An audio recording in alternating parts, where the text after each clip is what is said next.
In the spring of 1963, the entire southern half of Adair County, Missouri, laughed at Nadine Pruitt. They laughed at the feed store in Kirksville when her neighbor, Roy Detweiler, came in and said she'd spent the better part of a Saturday afternoon planting black walnut seedlings in the back 40. They laughed at the co-op when the story reached Dale Fender, who ran the grain desk and had an opinion about everything, and who said that planting black walnut in a working pasture was the agricultural equivalent of burying money in a hole and waiting for it to grow. They laughed at the diner on the square when Nadine's brother-in-law, Gerald Pruitt, told the story over coffee and eggs and said she'd paid $60 for $200 bare root seedlings from a nursery in Kalau, across a pasture that was already running 12 head of Angus without any trouble. They laughed at the church parking lot on Sunday when Gerald told it again with additional detail about the spacing and the stakes and the wire cages she'd built around each one, as if she were raising something worth protecting. They laughed for 8 years. They stopped laughing in January of 1991 when an ice storm came down out of the north and held Adair County in its grip for 4 days and destroyed more standing timber than anyone could accurately measure. Lewis and Kansas City and Springfield, Nadine Pruitt's back 40 was the only timber in the county they actually wanted. Let me tell you about Nadine Pruitt, because what she did with that pasture only makes sense if you understand who she was and where she came from and what she'd been taught to see when other people saw nothing worth looking at. Nadine was born in 1931 on the same 280-acre farm outside of Kirksville where she would spend her entire life. Her father, Elwood Pruitt, was a soil conservationist by instinct and a farmer by inheritance. He had never attended a university. He had never taken a course in agronomy or forestry or land management. What he had done was read. He subscribed to every extension bulletin the University of Missouri published, and he kept them in a wooden crate under the workbench in the shop behind the house, organized by year going back to 1924. He corresponded with a forester at the university named Harold Sievert, who had been writing about black walnut timber markets since the early 1950s, and Elwood kept those letters in a separate folder in the same crate. He had a habit which Nadine inherited completely of writing numbers in the margins of things: yield per acre, board feet per tree, years to maturity, price per thousand board feet in 1952, in 1955. Elwood Pruitt believed 2 things with the conviction of a man who had watched the 1930s take everything from his neighbors while leaving his own farm intact. He believed that debt was a mechanism by which other people controlled your decisions. And he believed that land produced value in more ways than a single cash crop could measure, and that the farmer who only saw one use for a piece of ground was leaving money in the soil every year. His workshop sat behind the farmhouse, a poured concrete structure with a tin roof and a wood stove in the corner that he'd salvaged from a schoolhouse in 1947. He had a post-hole digger that was older than Nadine. He had soil testing equipment he disassembled from pieces over 20 years. He had a level transit he'd bought at a government surplus sale in 1951 for $4 that he used to map the drainage patterns on every field he owned. He used that transit to plan where water moved and where it stood, and where the ground was too wet for row crops in a wet year and too dry in a dry one. He mapped his farm the way a general maps a battlefield, with attention to what the ground would and would not support. Nadine grew up in that workshop. She grew up reading the extension bulletins. She grew up understanding that her father's farm had survived the Depression not because of luck, but because Elwood Pruitt had no payments to make when the prices fell, no equipment loans, no operating notes. When corn went to nothing and hogs went to nothing, and half the county was selling at whatever the bank would accept, Elwood Pruitt's costs were seed and fuel and his own labor. She had a suitcase packed in the spring of 1950. She had been accepted to a nursing program in Columbia, and she had a bus ticket dated the 14th of April, and she had told her parents she was going. Then her mother had a stroke in March of that year, and Nadine unpacked the suitcase and stayed. She never resented it. She said once years later that she had understood it as a trade. She gave up Columbia, and the farm gave her something Columbia couldn't have taught her. She was not sure, she said, that she got in the worst end of it. Elwood died in the fall of 1961.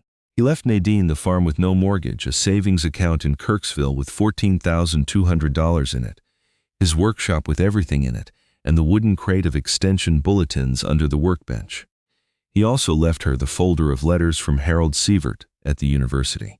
She read every one of them the week after the funeral. She read them the way her father had read them, with a pencil in her hand and numbers in the margins. Now the pasture, when Nadine looked at that back 40 in the winter of 1962, she didn't see what everyone else saw. What everyone else saw was 40 acres of decent pasture running a manageable number of cattle, doing what pasture is supposed to do, earning what pasture earned. Roy Dentwiller, whose farm bordered hers to the east, would have told you that pasture was worth exactly what it produced in beef per acre per year, and that any use of it that interrupted that production was a loss. Dale Fender at the co-op would have agreed. Gerald Pruitt, who had married Nadine's brother Carl, and who considered himself the practical voice in the family, would have agreed loudly, and at length. What Nadine saw was a 40-acre parcel with soil her father had mapped as Class T bottomland with adequate moisture and good depth running along a creek drainage that it from drying out in August. She saw ground that her father's letters from Harold Siebert had identified as nearly ideal for black walnut production. She saw 40 years of compound growth. She saw board feet accumulating in the soil while she continued farming the rest of the operation, and she saw a timber asset that would be worth more per acre at maturity than the pasture had produced in its entire history. She had been planning it for more than a year before she placed the order. That's the part nobody in Adair County knew. By the time Nadine was laughed at in the spring of 1963, she had already been corresponding with the nursery in Columbia for 14 months. She had already sent soil samples from the back 40 to the University Extension Office and received the results back in November of 1961, 6 weeks after her father's funeral. She had already read every bulletin Elwood had kept on timber production and silvopasture and walnut markets. She had already written to Harold Siebert herself, and Siebert had written back twice, and his second letter included projected timber values per 1,000 board feet at 20-year, 30-year, and 40-year horizons based on current market trends. She had already decided before anyone knew there was a decision to make. That's why nobody understood the purchase. They were seeing a woman acting on impulse, spending $60 on seedlings for a pasture that didn't need anything planted in it. They were actually watching the final step of a 14-month plan executed by a woman who had been taught by her father to think in decades. Let me tell you about the planting, because this is where Nadine proved that the difference between a buyer and a builder is not money. It is patience applied to a plan. She ordered 200 black walnut seedlings bare root stock grade 1 from the nursery in Columbia in February of 1963. The order came to $60 even, including shipping. She had already staked the grid herself, using her father's transit to establish rows on 20-feet centers, running northeast to southwest to minimize shading with the rows, spaced 30 feet apart to allow cattle to continue grazing. She had read that cattle would browse the seedlings if they were not protected. So she had spent the previous fall cutting Osage orange stakes from the hedgerow along the north field and splitting them into posts. Then, she had bought a roll of woven wire fencing from the co-op in October before anyone knew what it was for and built individual cages around each staked position, 200 cages. She built them herself over 6 weekends in October and November of 1962, working after the fall chores were done, using her father's post hole digger and a pair of fencing pliers he had owned since before the Second World War. The seedlings arrived in April. She planted all 200 in 4 days, working alone from first light until the light failed healing in the stalk each evening to keep the roots from drying. She used a planting bar her father had made from a length of pipe and a welded steel foot, a tool she had watched him use for fence posts her entire childhood. The soil in the back 40 was exactly what the extension report had said: deep, dark, with good tilth and adequate organic matter from years of pasture sod. The seedlings went in at the right depth and the right angle, and with the roots spread the way the nursery instructions specified. Her total cost at the end of that first spring were as follows: 200 bare root seedlings, $60, woven wire fencing for the cages, $22, Osage orange stakes, no cost cut from her own hedgerow, no cost inherited from her father. Her labor, which she did not count because she had been taught that a farmer's own labor is not a cost but an investment. Total cash outlay, $82. Gerald Pruitt heard about the cages and the stakes and the planting bar and told the diner that Nadine had lost her mind entirely. Roy Dentwheeler rode along the fence line on his tractor one afternoon in May and looked at the rows of small caged sticks across the back 40 and shook his head slowly, the way a man shakes his head at something he cannot explain. Gail Fender said at the co-op that he supposed she was entitled to do whatever she wanted with her own ground, but that he had never heard of anyone voluntarily reducing their carrying capacity to grow something that wouldn't be worth cutting for 30 years. 30 years. That was the number people kept using as if it were a reductio ad absurdum, as if the mere mention of 30 years was sufficient proof that the idea was foolish. Nadine heard the number and did not correct it. She knew it was closer to 25 for the first commercial thinning and closer to 40 for the final harvest. And she knew that the current trajectory the timber values Harold Sievert had projected would look conservative. She did not say any of this. She went home and tended her cattle and her row crops and her garden.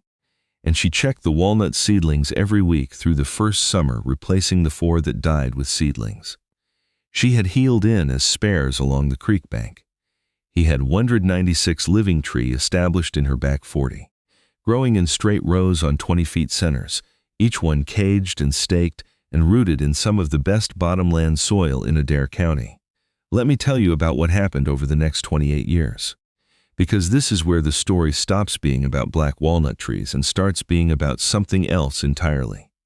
Nadine farmed. She ran her cattle operation and her row crops, and she kept her costs low and her books straight. Not because she enjoyed bookkeeping, but because the ledger told her the truth to comfort. She paid cash for everything she bought. When the tractor needed an engine overhaul in 1967, she did the work herself, in her father's shop with her father's tools, ordering parts from a dealer in Kirksville and spending 3 weekends on the job or dollars, against a dealer's estimate of $900. When the grain bin needed new floor supports in 1971, she poured the concrete herself. When the well pump failed in 1974, she pulled it herself with a borrowed truck. She removed the individual cages from the walnut trees in 1966, when the trunks had reached a diameter sufficient to discourage browsing cattle. By that point, the trees were 8 to 12 feet tall, straight boled with good form. Exactly what the extension bulletins had described as the target at 3 years of age in Class tie bottom land. She continued grazing cattle between the rows. The silvopasture system her father's bulletins had described was working precisely as described. The trees shaded the pasture in summer, reducing heat stress on the cattle. The cattle kept the understory clear, reducing competition for the trees. Roy Dentwheeler, riding along the fence line in the summer of 1968, stopped his tractor and looked at the rows of young walnut trees for a long time. They were 15 feet tall by then. He took off his cap and rubbed the back of his neck and said nothing. He did not ride along that fence line again for several years. Nadine was saving money. Not dramatically, not in any way that attracted attention, but steadily and without interruption. Her operating costs were lower than any comparable farm in the county, because she owned her equipment outright and maintained it herself, because she had no debt service, and because her father had left her a farm that was already paid for. She was putting between $3,000 and $5,000 a year into a savings account in Kirksville and a second account in a bank in Macon, 25 miles away, because Elwood Pruitt had taught her that a woman with one bank account has one point of failure. By 1975, Nadine had $61,000 in savings. By 1979, she had $84,000. The walnut trees in the back 40 were 30 feet tall, and the best formed ones had trunk diameters approaching 8 in at breast height. She had done her first light thinning in 1978, removing the 40 least formed trees from the planting and selling the logs to a mill in Macon for $100. She used the money to replace the roof on the equipment shed. She planted the thinning gaps with additional seedlings from a new order, maintaining her stocking density. If you have ever watched a community underestimate someone for years, watch them laugh and shake their heads and say the thing they're doing will never amount to anything, and then watch the ground shift under everyone's feet at once, Stick with me, because this is where Adair County stopped laughing and started paying attention. Hit subscribe so you don't miss the next story I'm telling. You know what happened in January of 1991? If you were anywhere in the middle of the country that winter, you know what an ice storm looks like when it decides to stay. The system came in on the 10th and did not release the county until the 14th. 4 days of freezing rain and sleet that built ice accumulations of 2 to 3 in on every horizontal surface, every branch, every wire, every fence post. The weight was extraordinary. Roads were impassable for 6 days after the storm broke. And the timber, the standing timber across Adair County and the counties north and south of it, came down in a destruction that people who witnessed it said looked like a bomb had been walked slowly across the landscape. The losses were categorical. Mature oak split at the crotch under the ice load. Elm stands that had survived Dutch elm disease only to grow back as multi-stem clumps went down entirely. The stems spreading apart under the weight until the root systems pulled out of the frozen ground. Hedge trees, which people had believed were indestructible, lost major limbs. Osage orange, which Elwood Pruitt had planted along his fence lines specifically because it was supposed to be the hardest wood in North America, lost branches as thick as a man's thigh. Lois in Kansas City and Springfield within 2 weeks of the storm. They drove the county roads in pickup trucks, with clipboards looking at the down timber and the standing timber and making offers. Most of what they found was not worth their time. Storm-damaged oak was worth something, but not much. The elm was nearly worthless. The hedge was too hard to mill economically. The salvage market for ice storm timber in a county where most of the timber was mixed, hardwood scrub, was thin and disappointing. And the landowners who had been counting on salvage revenue to offset their losses found the offers insulting. Then a buyer named Warren Stiles from the Veneer Mill in St. Louis drove down the gravel road along the east side of Nadine Pruitt's farm on a Tuesday afternoon in late January and looked through the fence at the back 40. He stopped his truck. He got out. He stood at the fence for a long time. The walnut trees were 28 years old. They were 40 to 50 feet tall. They had been grown in open-grown conditions with adequate spacing, which meant they had developed the wide, clear boles that veneer buyers dream about. Long sections of straight, unbranched trunk below the first limb, the result of decades of good form and careful thinning. They had come through the ice storm better than almost anything else in the county, because black walnut wood is dense and strong, and the tree's architecture, with their high first branches and relatively narrow crowns, had shed ice load more efficiently than the wide-spreading oaks and elms. A few outer branches had come down. The twigs were intact. The form was intact. The value was intact. Warren Stiles knocked on Nadine's door that afternoon.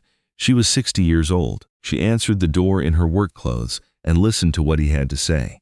He told her he had been buying black walnut timber in Missouri for 22 years, and he had not seen a private planting of this quality outside of a university demonstration plot. He told her the form on her best trees was exceptional. He told her he wanted to buy the standing timber, or as much of it as she was willing to sell. Nadine said she appreciated him stopping. She said she wasn't ready to sell the whole stand, but she would consider a selective harvest of the most mature trees if the price was right. She said she'd need a few days to think about it. Warren Stiles said he understood and left his card. Roy Dentweiler heard about the visit from his wife, who had heard about it from someone at the feed store, and he drove over to Nadine's farm the next morning and stood at the fence line looking at the back 40 for the second time. He stood there for a long time. He took his cap off and held it in both hands. He said finally that he owed her an apology. He said he had ridden along that fence line in 1963 and in 1968, and both times he had thought she was wrong and he had been wrong, and he wanted her to know he understood that now. Nadine said she appreciated him saying so. She said her father had always liked Roy, and she thought Elwood would have been glad to hear it. She sold Warren Stiles a selective harvest of 62 trees that spring. The contract came to $38,400. The 62 trees she sold were the oldest and largest in the stand, the ones she had planted first and thinned around most carefully. She retained 112 trees in various stages of maturity, with the youngest cohort seedlings she had planted in the thinning gaps in 1978. now 13 years old and already showing the straight form and clear, bold development that the older trees had demonstrated. The $38,400 went into the savings account in Kirksville. By the spring of 1991, Nadine had $127, zero in total savings between the two accounts. That summer, 240 acres of farmland adjoining her property to the north came up for sale. The family that had farmed it had been carrying operating debt since the mid-1980s, and the accumulated interest had finally overtaken them. They were not bad farmers. They had not made foolish decisions by the standards of the time. They had borrowed money when money was easy and land was rising, and the extension service was telling everyone to get big or get out. And then the rates had gone to 18%, and the land values had fallen, and the corn prices had followed. And by 1991, they owed more than the farm could produce, and more than they could refinance. And they had no choice but to sell. The listing price was $148,000. Nadine drove to the auction in July of 1991 in her father's truck, which she had maintained herself since 1961, and which had 214,000 miles on it and ran without complaint. There were land speculators from Kansas City in the front rows. There was a farm management company from Des Moines with a representative who had driven down specifically for the sale. There were two neighboring farmers who had survived the 1,980 seconds and were looking to expand. The bidding opened at $90,000 and moved in $5,000 increments. The farm management company stayed until $131,000. The two neighboring farmers, both of whom were financing their bids, dropped out at $134,000 and $137,000. No one else bid. She walked to the front of the room and wrote a check. Not a bank draft, not a financing commitment, a personal check drawn on the account in Kirksville, covering the full purchase price of $81,780. The room went quiet, not the ordinary quiet of a concluded auction, the other kind of quiet, the kind that happens when a room full of people simultaneously recalibrates something they thought they understood. Several people looked at each other. The auctioneer held the check for a moment before he said anything. Gerald Pruitt was in that room. He had come to watch the way people come to watch an auction when they know the land and know the neighbors. He was standing near the back wall when Nadine walked back past him with her copy of the purchase agreement. He said her name. She stopped. He said that Elwood would have been proud of her. He said it quietly without any of the performance that had characterized his opinions at the diner 30 years earlier. Nadine said she thought her father would have considered it a reasonable price per acre for good ground with access to the creek drainage. She said it without irony. She meant it exactly as she said it. Let me tell you how this ends, because the ending is the part that Elwood Pruitt would have understood without a word of explanation. Nadine farmed the expanded operation for 11 more years. She ran cattle on the new ground and rotated it into row crops and extended her silvopasture system into 2 additional parcels of the new acreage, planting another 140 walnut seedlings in 1993 as having the same soil characteristics as the original back 40. She did the planting herself with the same planting bar her father had made from pipe and welded steel, which was by then 40 years old and had never needed repair. In 2002, Nadine's niece, a woman named Carla, who had grown up spending summers on the farm and who had inherited her great-uncle Elwood's habit of reading extension bulletins, moved back to Adair County and began learning the operation. She was 24 years old. Nadine spent 2 years walking every field with her, explaining the drainage maps and the soil maps and the timber inventory and the ledger system. She showed Carla the wooden crate of extension bulletins under the workbench, still organized by year with Nadine's own additions going back to 1962. She showed her the folder of letters from Harold Sievert. She showed her the transit. Carla learned to use the transit in the fall of 2003, standing in the north field with Nadine behind her, adjusting the level bubble and reading the rod. She was 16 years into a profession she hadn't chosen and couldn't have described to anyone who hadn't grown up in a place like this.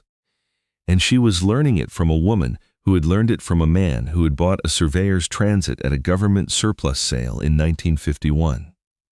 Was worth more than almost anything else you could know about a piece of ground. Nadine spoke at a land management meeting in Kirksville in the spring of 2004 at the request of the county extension office. She was 73 years old. She stood at the front of a room with about 60 people in it and spoke without notes for 12 minutes.